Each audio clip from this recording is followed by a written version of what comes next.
Hello people, welcome back to Pricha blogs. और आज है हमारा दिल्ली में तीसरा दिन और आज हमारा चेकआउट भी है और हम लोग लेट हो गए, इसीलिए ब्लॉग ऐसे शूट हो रहा है। बस अब हम लोग निकल रहे हैं नीचे क्योंकि हमको चेकआउट करना है और हम लोग जो लगेज है वो यहीं पे नीचे रख के फिर हम लोग जाएंगे जहां आज जाना है वहां, ठीक है, क्योंकि लगेज लिए तो नहीं घूमा जा सकता। होटल से चेकआउट करने के बाद हम लोग निकल पड़े हैं और यहाँ से हम लोग पहुंचेंगे सीधा रेड फोर्ट मेट्रो स्टेशन और वहां पर हम लोग जो है 5 मिनट का रेस्ट लेंगे क्योंकि यहाँ से थोड़ा सा रास्ता हम लोगों को क्लियर नहीं था। तो जब भी आप रेड फोर्ट मेट्रो स्टेशन से बाहर आएंगे तो आपको रेड रेड वॉल्स दिखने लग जाएंगे, आप समझ जाइए कि आप बिल्कुल सही जगह पे आए हैं। फिर सामने हम लोगों ने देखा ये बहुत खूबसूरत से यहाँ पे मंदिर था और हम लोग थोड़ा सा ही आगे बढ़े तो यहाँ पे हम लोगों को पहला जो गेट है रेड फोर्ट का वो दिख गया था, जिसको हम लोग दिल्ली गेट कहते हैं। बट ये वाला गेट जो था ये बंद था क्योंकि यहाँ पे कुछ मेला लगा हुआ था जिसकी वजह से ये बंद था। फिर हम लोगों को ये था कि अंदर जाएंगे तो कुछ खाने के लिए नहीं मिलेगा, तो इसीलिए क्यों ना हम लोग पहले ही कुछ खा के चलते हैं। तो मैंने छोले कुलचे का नाम बहुत ज्यादा सुना था, तो फिर मैंने उस दिन सरोजनी में ट्राई किया था और आज मैंने यहाँ पे ट्राई किया। बट यार मुझे छोले कुलचे सच में नहीं पसंद आए, मतलब मुझे इन दोनों जगह को तो नहीं अच्छे लगे। हाँ, हो सकता है कि मैंने शॉप कोई लोकल चुनी थी शायद इसलिए।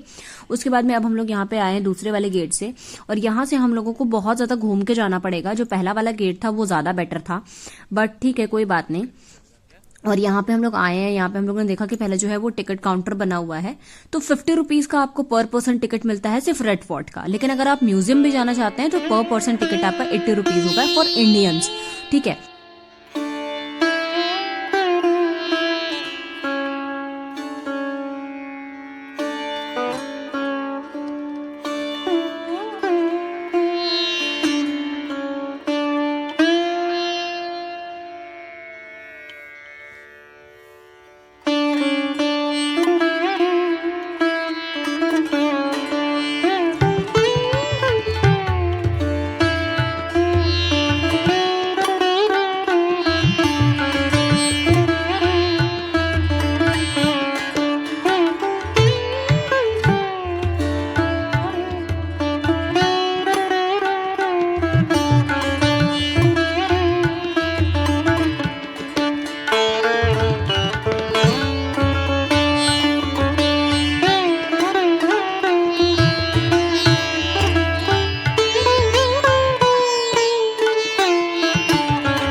हम लोग थोड़ा ही अंदर आए और यहाँ पे हम लोगों ने देखा कि हम लोगों को बार बार एक जो लगाया हुआ था दुकान, उसने बोला कि पानी आप यहाँ से ले लीजिए, अंदर आपको नहीं मिलेगा। और उसके बाद में ये जो सीढ़ियों पे आप चढ़ते हुए मुझे देख रहे हैं, इससे नीचे जैसे ही हम उतरे तो यहाँ पे हमारा जो भी सामान था वो रखा जा रहा था। लाइक आप सिर्फ अपना हैंड बैग ले जा सकते हैं अपने साथ और कोई बैग आपका अलाउ नहीं होगा। तो हम लोगों ने अपना हैंड बैग वगैरह जो भी और चीजें थी वो सब जमा कर दी और सिर्फ हैंड बैग लेके ही हम बाहर आ गए। और उसके बाद में हम लोग अब जाएंगे अंदर की तरफ। तो मुगल सम्राट शाहजहां ने इस किले को अपनी राजधानी शाहजहानाबाद के महल के रूप में बनवाया था। इस किले को इसकी विशाल दीवारों की वजह से इतना फेमस बनाया गया, मतलब इतना फेमस हुआ ये। और हालांकि इस किले की जो स्थापना है वो अनंगपाल तोमर ने 1060 में ही कर दी थी। इसको बनाने में 1630 से 1648 यानी 1630 से 1648 के बीच 10 सालों का वक्त लगा और आज यानी 2023 में ये किला करीब 384 यानी 384 सालों का हो गया है। और ये वो जगह है जहां हम अपने तिरंगे को हवा में इस प्रकार ऊंचे स्तर पर लहराते देखकर गर्व महसूस करते हैं। आइए अब अंदर चलते हैं और देखते हैं कि किले का अंदर का नजारा कैसा है। इन लाल बालुआ पत्थर से निर्मित दीवारों पर जब धूप की किरण पड़ती है तो ये कुछ ऐसे सुनहरे चमकते हैं कि जैसे लगता है कि आंखों को चकाचौंध कर जाएंगे। आइए अंदर चलते हैं। जैसे ही आप अंदर प्रवेश करते हैं आप देखते हैं कि यहाँ पर एक बाजार लगता है जिसको हम मीना बाजार के नाम से जानते हैं। ये किला भारत में बना है और ये बाजार भी भारत की ही है। यहाँ पर चीजें भी भारत की ही मिलती हैं, लेकिन फिर भी यहाँ भारतीयों की ही कोई इज्जत नहीं है। आपको यहाँ जितनी भी दुकानें हैं उसमें से 80% दुकानदार किसी भी इंडियन से ढंग से बात तक नहीं करते। आप रेट पूछेंगे तो बस रूडली आपको रेट बता देंगे और हो गया। लेकिन वहीं कोई टूरिस्ट आ जाए तो उसको सर सर करके उसके आगे पीछे घूमेंगे ताकि उसको लूट सके, क्योंकि जो चीजें हम इंडियंस 5,000 में खरीदेंगे वो चीजें वो आराम से 10,000 में खरीद के ले जाएंगे। तो इसीलिए ये आपसे अगर सीधे मुंह बात कर लें तो बहुत बड़ी बात हो जाएगी, लेकिन ये आपसे सीधे मुंह बात नहीं करेंगे। हालांकि यहाँ पे चीजें आपको इतनी खूबसूरत मिलेंगी कि आपका मन करेगा कि आप ले लें, लेकिन हो सकता है दुकानदार का जो व्यवहार है वो आपको इन चीजों को लेने से रोक दे। हालांकि आगे बढ़ते हैं, देखते हैं यहाँ क्या क्या मिलता है। यहाँ आपको हाथ से बनी चीजों से लेकर के मशीन से बनी चीजें तक मिल जाती हैं। छोटे छोटे म्यूजिक सिस्टम हो या छोटे छोटे हैंड बैग्स हो, कैप्स हो, मोबाइल के कवर्स हो या शॉल हो, लकड़ी से बनी आकृति हो। दिल्ली में जितनी भी चीजें हैं मॉन्यूमेंट्स के नाम पर, उनकी आपको मिनिएचर्स भी मिल जाएंगे ताकि आप घर पे लगा सकें और दिखा सकें कि हम यहाँ घूमने गए थे। हालांकि आगे बढ़े तो वहां आगे बोर्ड पर हमने पढ़ा था कि राजा के टाइम पर, राजा महाराजाओं के टाइम पर यहाँ पर 32 दुकानें हुआ करती थीं, जो कि फर्स्ट फ्लोर और सेकंड फ्लोर दोनों को कवर किया करती थीं। उस समय यहाँ पर जरी, गोटा, रेशम, सोने चांदी के बर्तन, इन सारी चीजों की दुकानें हुआ करती थीं। हालांकि उस वक्त इस जगह को छत्ता चौक के नाम से जाना जाता था। चलिए आगे बढ़ते हैं और देखते हैं यहाँ की ग्रीनरी। ये जो आप मेरे सामने बिल्डिंग देख रहे हैं, ये बिल्डिंग है रेस्टोरेंट। यहाँ पर आपको खाने पीने की चीज़ें उपलब्ध होती हैं, मतलब आप पैसे दीजिए और खा पी सकते हैं जैसे आप नॉर्मल रेस्टोरेंट्स में बैठ के खाते हैं।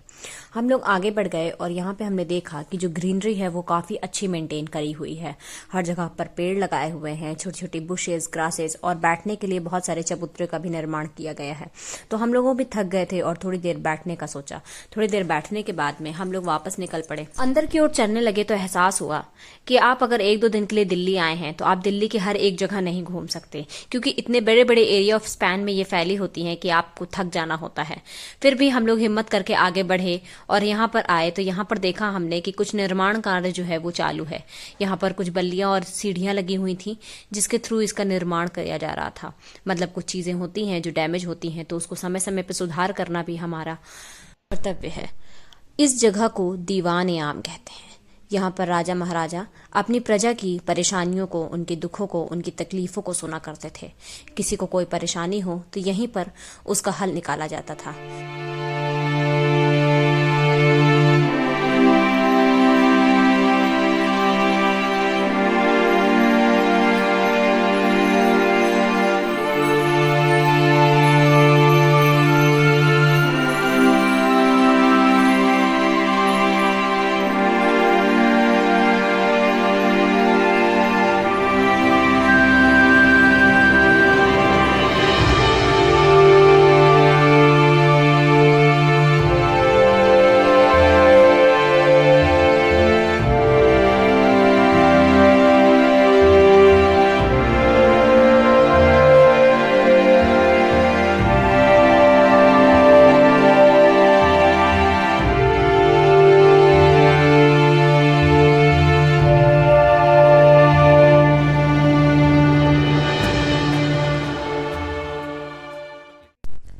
वहां से थोड़ा और आगे चले तो हमने देखा कि ग्रीनरी जो है वो हर जगह पर बरकरार है, हर जगह हरियाली है और ये भीनी भीनी ठंडी की खिली खिली धूप उस हरियाली में चार चांद लगा रही है।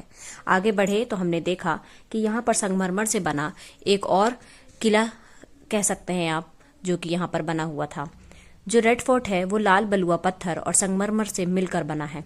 तो कुछ इमारतें जो हैं वो संगमरमर पत्थर की हैं और बाकी आगे की इमारतें लाल बलुआ पत्थर की, इसलिए इसे लाल किला भी कहा जाता है। यहाँ पर मैंने बहुत सारी चीजें ऐसी देखी जो मुझे समझ नहीं आई। हालांकि यहाँ का जो भी काम था वो इतना बारीक था कि देखते ही मन मोह रहा था। यहाँ की एक एक नक्काशी आपके दिल को छू जाएगी। इतना खूबसूरत, सोचो उस वक्त इंसान बिना मशीनों के कैसे बना लेते थे। कितनी कारीगरी थी उनके हाथों में कि वो ये सब कुछ इतनी खूबसूरती से बना लेते थे। यहाँ पर ये उड़ते हुए कबूतर इस जगह की खूबसूरती को और बढ़ा रहे थे। हमारे सर के ऊपर से ये कबूतर जब निकल रहे थे तो इनका पूरा पूरा झुंड था, जो कि हमें बहुत ही अच्छी फीलिंग दे रहा था। यहाँ पर आए तो यहाँ पर हमें एक बार फिर से भेदभाव का सामना करना पड़ा। इंडियंस को ऊपर जाने की अनुमति नहीं थी और जो फॉरेनर्स थे वो आराम से ऊपर जाकर घूम सकते थे, और हमें मना करने वाले लोगों में एक सिक्योरिटी गार्ड और एक वहाँ का इंचार्ज था। इस वजह से कई लोग ऐसे भी थे जो बहुत नाराज हुए और उन्होंने बहुत ऑब्जेक्शन भी जताया। हालांकि सिक्योरिटी गार्ड और वहाँ के मैनेजर ने ये कहकर पल्ला झाड़ लिया कि ऊपर से ऑर्डर है, हम कुछ नहीं कर सकते।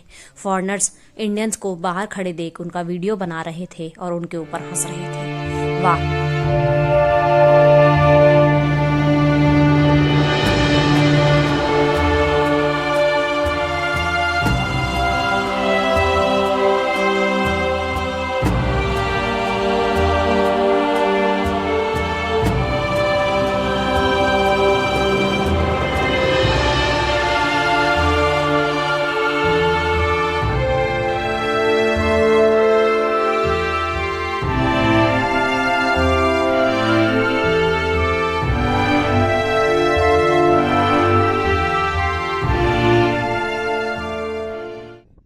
किसी ने हमारा साथ दिया हो न दिया हो, मौसम ने बहुत दिया है।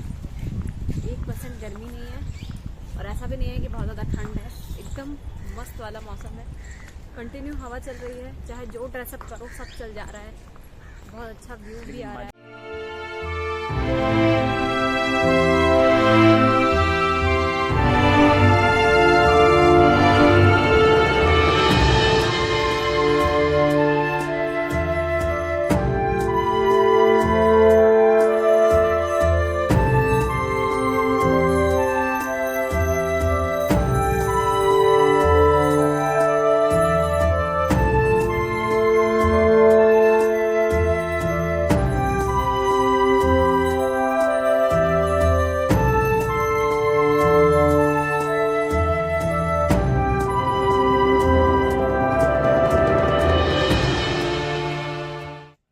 ये जो आप रेड और व्हाइट बिल्डिंग देख रहे हैं ये म्यूजियम है। स्टार्टिंग में ही मैंने बताया था सिर्फ रेड फोर्ट घूमने का 50 रुपीज है और म्यूजियम के साथ आपका 80 रुपीज होता है पर पर्सन फॉर इंडियंस। इसी के जस्ट म्यूजियम के जस्ट अपोजिट में सीधे आप जाएंगे तो वहां पर आपको गर्ल्स बॉयज का अलग अलग वॉशरूम मिल जाता है। कुछ लोगों को नहीं पता होता है कि इसमें वॉशरूम है या नहीं, तो ये बिल्कुल वॉशरूम यहाँ पे अवेलेबल है, तो आप यूज कर सकते हैं। और वीडियो अच्छा लगा हो तो like comment share and subscribe जरूर करिएगा, और थोड़ा सा भी इन्फॉर्मेटिव लगा हो तो प्लीज मेरे चैनल को सब्सक्राइब करके जरूर जाइएगा। Thank you so much for watching, keep supporting.